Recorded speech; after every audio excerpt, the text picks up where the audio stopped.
Hello दोस्तों, कैसे हैं आप सभी लोग। आई होप आप सभी बहुत बढ़िया होंगे। मैं के आर सैनी के आर एजुकेशन पे आप सभी का स्वागत करता हूं। दोस्तों, आपने अपना जो यहाँ पे 50% का आंकड़ा है डीए और डीआर का, वो अब बहुत ज़्यादा दूर नहीं है। बहुत जल्दी अपन जो है इस आंकड़े को यहाँ पे छूने वाले हैं। और आप सभी लोगों के लिए एक गुड न्यूज़ है कि जैसे ही आपका डीए और डीआर 50% पहुँच जाएगा तो इसमें आपके बेसिक में एक बहुत अच्छा करेक्शन हो सकता है और बेसिक में आपका जो है डीए मर्ज हो सकता है। अब दोस्तों, बेसिक में डीए मर्ज होने से सैलरी और पेंशन में कैसे बढ़ोतरी होगी, डीए बेसिक में मर्ज होगा तो कैसे आपको फायदा होगा, कितना फायदा होगा, साथ ही दोस्तों डीए की जो है नई दरें क्या रहने वाली है। जैसे डीए 50% हो जाएगा उसके बाद में डीए की दरें क्या रहेगी, आठवां पे कमीशन जो है आएगा या नहीं आएगा, उसके रिगार्डिंग बात करेंगे। और यहाँ पे बहुत अच्छी अच्छी गुड न्यूज़ यहाँ पे सभी लोगों को यहाँ पे देखने को मिल रही है। सभी सेंट्रल गवर्नमेंट एम्प्लॉय को यहाँ पे बोनस आप सभी लोगों को मिल गए हैं। साथ ही दोस्तों डीए का भी जो है अनाउंसमेंट अटका हुआ था वो हो गया है। 4% का डीए की यहाँ पे बढ़ोतरी हुई है। पिछले एक डेढ़ महीने पहले मैंने इस वीडियो बना के बता दिया था कि इस बार जो है जुलाई का जो डीए है वो 4% बढ़ना तय है। क्योंकि दोस्तों ये जो डीए बढ़ता है वो एआईसीपी यानी all India consumer price index के आधार पर बनता है और उसी की आधार पर मैंने आपको बता दिया था कि डीए में जो है 4% की बढ़ोतरी होने वाली है और फाइनली 4% की बढ़ोतरी आप सब हो गई है। और इस महीने अक्टूबर माह में 3 महीने की एरियर के साथ में आपकी सैलरी का भुगतान कर दिया जाएगा। बहुत अच्छी खासी सैलरी के साथ आने वाली है। तो डी और डी आर के 50% पहुंचने को लेके आप सभी लोगों के कई सारे डाउट्स यहाँ पे बने हुए थे। एक आध कमेंट्स में आपको बता देता हूँ। तो ये भाई है, इन्होंने कमेंट्स वगैरह किया है कि सर डीए बढ़ने पे जो है 50% डीए हाइक होने के आगे क्या होता है, इसे डिटेल में बताइए। तो इसी के रिगार्डिंग अलग अलग टाइप के बहुत सारे कमेंट्स यहाँ पे आ रखे थे, तो उन डाउट्स को यहाँ पे मैं दूर करने की कोशिश करूँगा। सबसे पहले मैंने आपको यहाँ पे बता ही दिया है कि डीए और डीआर जो है आपका 50% होने वाला है 1 जनवरी 2024 से। ये दोस्तों अलग अलग न्यूज़ चैनल में आप देख भी पाओगे। ये देखिए जी, बिजनेस है, इसमें लिखा हुआ है कि केंद्रीय कर्मचारियों को मिलेगा बड़ा तोहफा, 50 नहीं 51% पहुंचेगा महंगाई भत्ता। ये कब पहुंचेगा? 1 जनवरी 2024 से जो अनाउंसमेंट होगा वो डीए और डीआर जो है आपका 50% से प्लस ही होगा। तो मैं यहाँ पे मान के चल रहा हूँ कि कम से कम जो है 50% की बढ़ोतरी तो आपके डीए डीआर में होगी। और दोस्तों ऐसा जो है ये कोई हवाई तुक्का नहीं है। यहाँ पे जो है हमने जो आपको बताते हैं वो बताते हैं एआईसीपीएन की जो रिपोर्ट होती है उसके आधार पे। एआईसीपीएन की जो रिपोर्ट होती है 6 महीने की, उसके आधार पे आपका जनवरी का यानी जुलाई से लेकर दिसंबर तक जो रिपोर्ट आएगी उसके आधार पे आपका जनवरी से जो लगने वाला डीए है उसका अनाउंसमेंट होगा। हर महीने रिपोर्ट आती है। जुलाई और अगस्त की 2 माह की यहाँ पे रिपोर्ट आ चुकी है। उस रिपोर्ट के आधार पे आपका अभी 48% डीए हो चुका है। यानी जुलाई तक जो है 1 जुलाई से जो लग रहा है वो तो अनाउंसमेंट हो चुका है 46%। लेकिन उसके बाद में 2 महीने की रिपोर्ट यहाँ पे आ गई है। उन 2 महीने की रिपोर्ट के आधार पे आपका 48% यानी 2% डीए और बढ़ चुका है। और अब 4 महीने की रिपोर्ट यहाँ पे आनी बाकी है। तो इन 4 महीने में कम से कम 2% डीए आपका यहाँ पे बढ़ जाएगा। और इन टोटल 6 महीने की रिपोर्ट के आधार पे आपका 1 जनवरी 2024 से डीए का अनाउंसमेंट होगा। तो ये कन्फर्म है 101% ये कि आपका डीए और डीआर जो है वो 50% क्रॉस कर जाएगा 1 जनवरी 2024 से। ये बात हो गई कि डीए कब बढ़ेगा। इस इसके बाद में डीए जब 50% हो जाएगा तो बेसिक में मर्ज होएगा। तो उसका कैसे अपने को फायदा होगा वो मैं आपको एक टेबल बना के लाया हूँ, उसके आधार पे मैं आपको बताता हूँ। इससे पहले दोस्तों बेसिक में रिवाइज को लेके 7th सीपीसी में क्या लिखा था उसको अपन देख लेते हैं। देखिए 7th सीपीसी के जो है पैरा 1.22 में ये रिकमेंड किया गया था कि सरकार जो है बिना 10 साल का इंतजार किए पे को यहाँ पे रिवाइज कर सकती है, बेसिक को रिवाइज कर सकती है। जैसा कि पिछले पे कमीशन में आप देख सकते हो कि पिछला जो पे कमीशन आया था, छठा पे कमीशन, वो 2006 में आया था, सातवां आया था 2016 में आया था और आठवां अगर आएगा तो वो आएगा 2026 में। तो इनके आधार पे जो है पिछले जितने पे कमीशन है वो 10-10 साल के अंतराल पे आया करते थे। लेकिन 7th सीपीसी के पैरा 1.22 में रिकमेंड किया था तो सरकार जो है बिना 10 साल का इंतजार किए भी यहाँ पे को रिवाइज कर सकती है। यहाँ पे साफ साफ आप पढ़ सकते हो कि 10 वर्षों की लंबी अवधि की प्रतीक्षा किए बिना भी समय पर समीक्षा की जा सकती है। ये रिकमेंडेशन किया गया था। ये वहाँ से फुल प्रूफ ऐसा नहीं था कि ऐसा सरकार करेगी, ये रिकमेंडेशन था। अब सरकार पे डिपेंड करता है कि इसको मानेगी या नहीं मानेगी। अब देखिए अगर आगे देखते हैं तो ये जो है एक फॉर्मूले की बात कर रहे थे कि इस फॉर्मूले के आधार पे हम इसको बेसिक को रिवाइज कर सकते हैं। वो फॉर्मूला 1 करोड़ फॉर्मूला, और 1 करोड़ फॉर्मूला क्या है वो मैं आपको बताऊंगा। और 1 करोड़ फॉर्मूला के आधार पे ये जो है बेसिक को रिवाइज करने की बात यहाँ पे की गई थी। तो एक तरह से अगर इनको माने 1 करोड़ फॉर्मूला अगर अपनाए तो डीए जो है आपका जैसे ही 50% होगा तो वो आपके बेसिक में यहाँ पे मर्ज कर दिया जाएगा। और ये सारे कुछ जो बात होगी वो आपके एआईसीपीएन का जो होगा श्रम ब्यूरो, लेबर ब्यूरो जो है अपना शिमला में, उसकी रिपोर्टों के आधार पर सारा कुछ होता है। तो वो जो है सारी कुछ की रिपोर्ट रहेगी, अपनी बेसिक नीड की जो चीज़ें रहेगी उनके आधार पे उनकी कीमतों में बदलाव को ध्यान में रखते हुए आपकी पे को यहाँ पे रिवाइज किया जा सकता है। अब एक्रोड फॉर्मूला क्या होता है वो देख लेते हैं। एक्रोड फॉर्मूला जो होता है दोस्तों वो होता है इस फॉर्मूले से कर्मचारियों पेंशनर्स की सैलरी, पेंशन की महंगाई, कॉस्ट ऑफ लिविंग और कर्मचारी की परफॉर्मेंस से जोड़ा जाएगा। ये है एक्रोड फॉर्मूला। अब देखिए दोस्तों, अगर सरकार ये मानती है कि 50% डीए होते ही हम बेसिक में मर्ज कर देंगे। अब देखिए सरकार के पास में यहाँ पे 2-3 ऑप्शन है।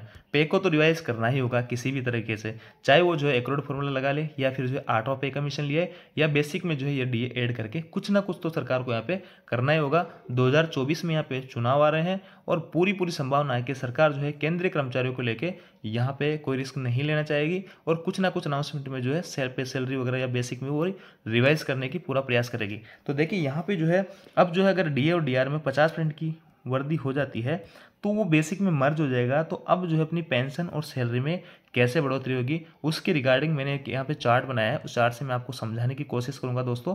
और इसका जो है बहुत ज़्यादा कन्फ्यूजन बना हुआ था कि सैलरी जो है कैसे बनेगी, और साथ ही इसमें मैं यह भी क्लियर करूँगा कि डीए जो है आपका जैसे 50% होगा और वो बेसिक में मर्ज कर दिया जाएगा तो फिर से जो नए डीए की जो दरें होगी वो 0 से स्टार्ट होगी। यानी कि मान लेते हैं 1 जनवरी 2024 को जो डीए का अनाउंसमेंट होगा वो हो जाएगा 4% और टोटल जो डीए डीआर हो जाएगा वो 50% आपका पहुंच जाएगा।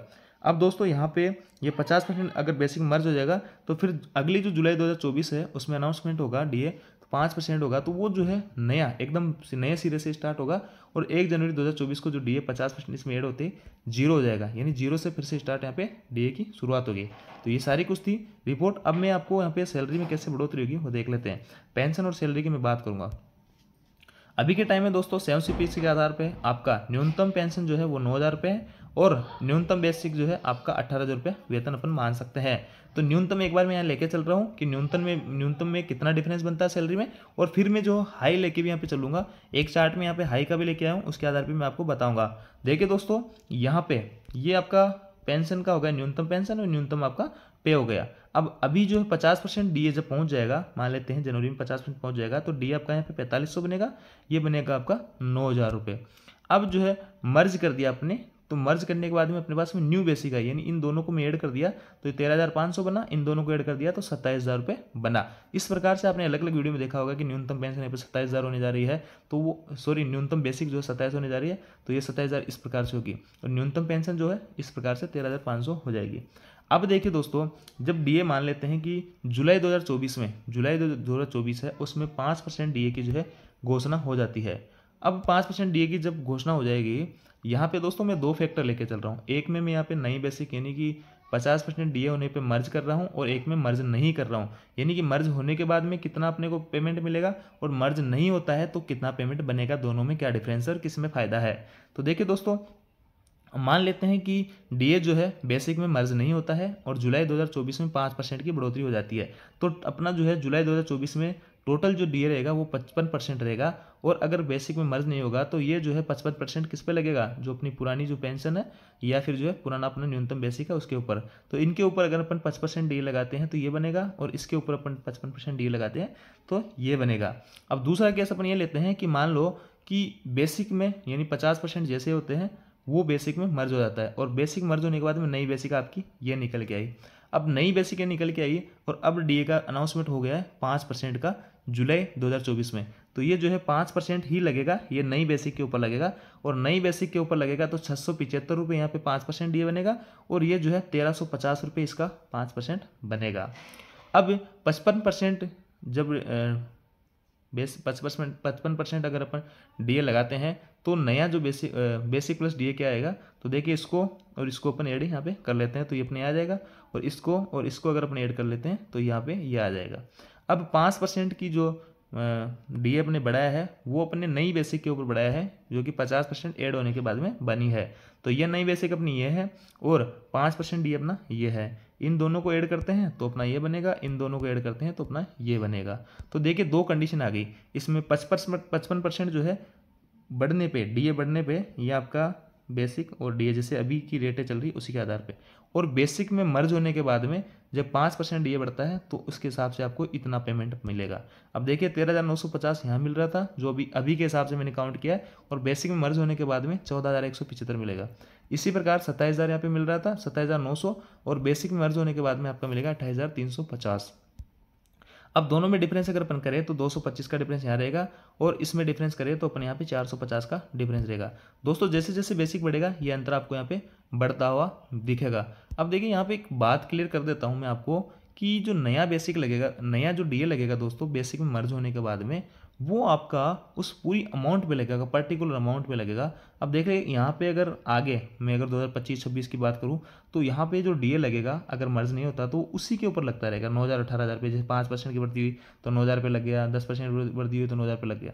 लेकिन बेसिक में मर्ज होने के बाद में जो आपका डीए और डीआर लगेगा वो नई बेसिक के ऊपर लगेगा। तो देखिए एक तो आपका जो है यहाँ पे 9,000 का 5% निकालो, एक आपका 13,500 का 5% निकालो, तो यहाँ पे सीधा सा बात है कि फायदा आपको जो है मर्ज होने पर रहेगा। तो इस प्रकार आप देख पा रहे हो कैसे आपको यहाँ पे फायदा होगा। इसके बाद में मैं बात करता हूँ दोस्तों यहाँ पे बेसिक और डीआर जो पेंशन है उसको मैं मान लेता हूँ, बड़ी अमाउंट यहाँ पे मान लेता हूँ कि किसी बंदे की पेंशन है 50,000 है और किसी की सैलरी 1,00,000 है। तो इन पे अगर मैं कैलकुलेट करता हूँ सारा इसी हिसाब से जैसे मैं भी पीछे किया हूँ, तो आपका ये डिफरेंस निकल के आता है। पेंशन में 1,250 का आएगा और सैलरी में 2,500 रुपये का डिफरेंस आएगा। जैसे जैसे बेसिक बढ़ता जाएगा ये डिफरेंस आपका बढ़ता जाएगा। तो यहाँ तक आपकी क्लियर हो गया होगा कि डीए जो है 50% पहुंचने पे अगर बेसिक में मर्ज हो जाता है तो किस तरीके से अपने को यहाँ पे फायदा होगा, और नया जो डी है वो एकदम जीरो से स्टार्ट यहाँ पे होगा। तो ये सारी चीज़ें यहाँ पे क्लियर हो जाती है। जैसे जैसे बेसिक बढ़ेगा आपकी सारी चीज़ें बढ़ती रहेगी। इसके अलावा भी दोस्तों आपके सारे जो भत्ते हैं, चाहे चाइल्ड एजुकेशन अलाउंसेज हो, कोई भी अलाउंसेज हो किसी भी टाइप का, उनमें सब में 25% की यहाँ पे बढ़ोतरी हो जाएगी। तो ये सारी कुछ जानकारी थी आप लोगों को, आप सब लोगों के डाउट्स कई सारे आ रखे थे, तो उन डाउट्स का मैंने यहाँ पे दूर करने का प्रयास किया है। आई होप जानकारी आपको अच्छी लगेगी। वीडियो आपको अच्छा लगा हो तो वीडियो को लाइक कीजिए, दोस्तों के साथ शेयर जरूर कीजिए। Thank you.